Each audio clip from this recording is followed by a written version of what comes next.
işte gidişlerime durma. Git diyorsan unutmam, yaptıklarına bedduasız eyvallahlarım da var. Ben mi çok severdim yoksa sen mi, tartışırdık hani. Elvedalar üzdü bizi, bilir misin en çok da beni. İstiyorsa çaresini ve istemezse bahanesi. Hazırdır bir kız için, anlamıyorum neyin nesi. Çare buldu bir zamanlar, ayrılığımı istemezdi. O kadından eser yok, yalanların bir bahaneydi. En derin çukurdayım bugün, bir yardım eli de yok. Seni bir başkasıyla görmediğime şükür lafım çok. Görürsem ağlarım, bu korkudan da dışarı çıkmadım. Ben bıraktım üzgünüm fakat bugün de unutamadım. Başkalaşmak istemiyorum, aşkın en güzel yanım. Bir gün göz göze gelirsek biz yabancı kalmayalım. Sözlerimden anlamazsa yaptıklarını unutmasın. Gurur denilen illet susturur bu dilimi, yazmadım. Denedim olmadı ve bir başkası da olmayacak gibi. Olmasın da başka birisi, gözlerin benimle mi? Elimi bıraktığın o dönüm noktasında gözlerim. Bir gel artık be tatlım, başka birisi anlamaz beni.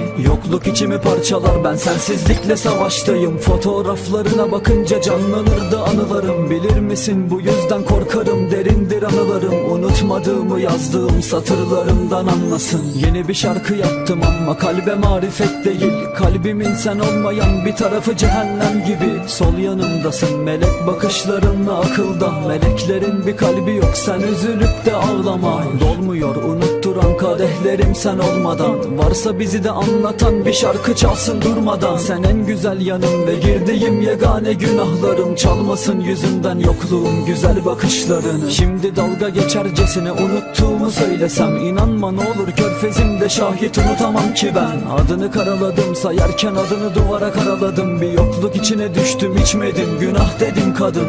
İstiyorsa çaresini ve istemezse bahanesi. Hazırdır bir kız için, anlamıyorum neyin nesi. Çare buldu bir zamanlar, ayrılığımı istemezdi. O kadından eser yok, yalanların bir bahaneydi. Yalanların bir bahaneydi, yalanların bir bahaneydi.